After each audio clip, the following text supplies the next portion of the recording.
Oh well, here we are again. But now we come to the really interesting bit, the bit that involves you.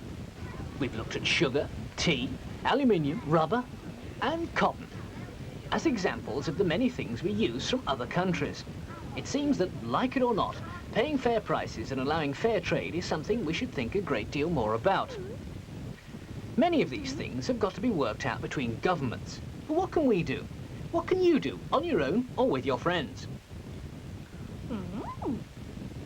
One of the most important things is to be aware. Find out what's happening in the world. Are you living off other people's backs? Then tell others about it. You could arrange a march in the high street. Don't be afraid to make yourselves heard. Schools are complicated from lack of food. 650 million people, 60% of the world's people, have incomes of less than £30 a year. Wear sandwich boards or have colourful posters that draw people's attention. Choose some interesting facts and figures. Start talking to passers-by and tell them what you've found out. You could stand on a street corner or in a shopping precinct. 650 million people, 16% of the world's people, have incomes of less than £30 a year. You could build a shanty house to show how many millions have to live. Use waste materials and scrap. That's all some people have. Put posters round the side with some basic facts written on them. Part of the problem, of course, is that wealth is not shared justly inside countries. You can illustrate this with street theatre, perhaps, like this one in Huddersfield. 24 hours, I want the rent, or you're all out. Oh no, please, my husband has said elected to be a I don't care. Out in 24 hours if I don't get the rent. Write a basic script or storyline yourself, and then improvise. Go where you can be seen. Don't expect people to come to you. Good morning, we're doing a survey. Do you think the price of sugar is high? Organise a street survey. Find out what people think and how much they know about the real facts of life. Research your questions well and be ready to tell people what you're doing and why. Send the results to your local newspaper so they could write about local people being ignorant of the facts of life.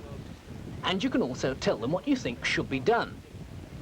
And this food being thrown away by rich countries, that's something ridiculous. Can I speak to the MP, please? No, Kathy, the phone's not your best bet. To contact your MP, write to him. Many of the problems need government action, so tell him what you think, with the results of your survey, perhaps. Collection in the shopping precinct. We'd like to build a shanty house as well. Excuse me a moment, please. Some of the events need a lot of organising. Oh, no, I think it was only 376 cans and 41 bottles for the rich man, poor man lunch, yes. Molly is organising a number of events, including a rich man, poor man meal, to show the vast differences between rich and poor countries. Some of the events we've shown are fairly complicated, but can easily be done by a group of you working together. Use all the contacts you, your parents and friends have got, so as to get things cheap or even free. Mention it's for a charity and it works wonders. Oh, yes, we'll be able to sell it in the shop. Right, thank you, bye. Try and get your teacher at school to do something about overseas development. You could have a painting competition like this one in Hazelmere. They chose healthcare for the under-5s in Sierra Leone as their subject and invited the High Commissioner and his wife to be guests of honour and to present the prizes.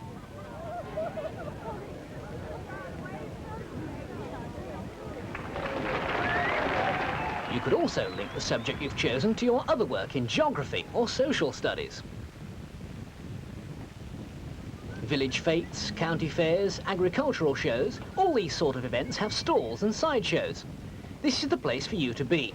They're ideal for collecting money for overseas projects and for putting your ideas across to lots of very interesting people.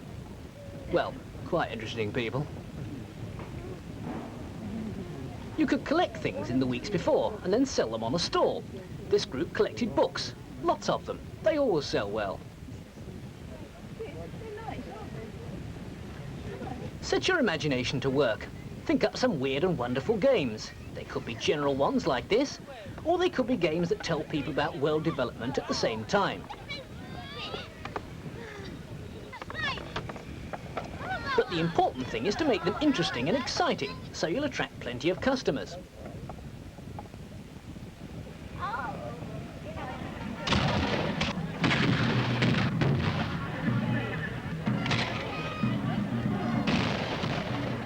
Starting another war to attract attention you might think is going a bit too far. But this one between the Roundheads and the Cavaliers was already arranged. It took place in Brill in Oxfordshire, and most of the village had a hand in organising it. A small group can cash in on the crowds attracted to a large event, make their point and raise lots of money. Crowds of people are also a feature of the Weeks of Action, held each year by Oxfam, who hold theirs in September, and Christian Aid, who hold theirs in May. These act as a time of concentrated effort by thousands of people, both to raise money and to put the message of world development across. Should be lit by Janet Lacey, who really founded Christian Aid in present form. So we're going to ask Janet now to light the first candle. Sometimes the local activities are based around a slogan, like this one used in London. It is better to light one candle than forever to curse the darkness. There are words like poverty, racism, injustice, and so on in the background. Why don't you contact the local organiser, find out what's happening and ask how you can help. In the weeks before the event, study some third world issues and plan your action. Then, when the week arrives, get stuck in. Help with the door-to-door or street collections, put on exhibitions or organise some of the other activities we've mentioned here. You'll find lots of practical ideas and detailed information in the Brass Tacks Action Pack. This, with other useful leaflets, is available from Christian Aid or Oxfam. Under the Ground by John Maynard and Michael Hewlett. Sometimes there are national competitions to enter, like this one for writing songs. Perhaps you could organise one in your area for the best song, poem or painting.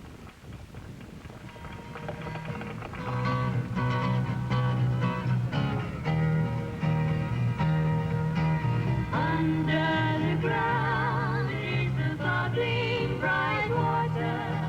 Under the waves there are fish in the sea. Far in the winds and the tide and the sunshine, who will go catch them? Well, you've seen how closely your life is linked to the poverty of people all over the world. And you've seen some of the practical ways you can help change things. Now, it's up to you. What are you going to do?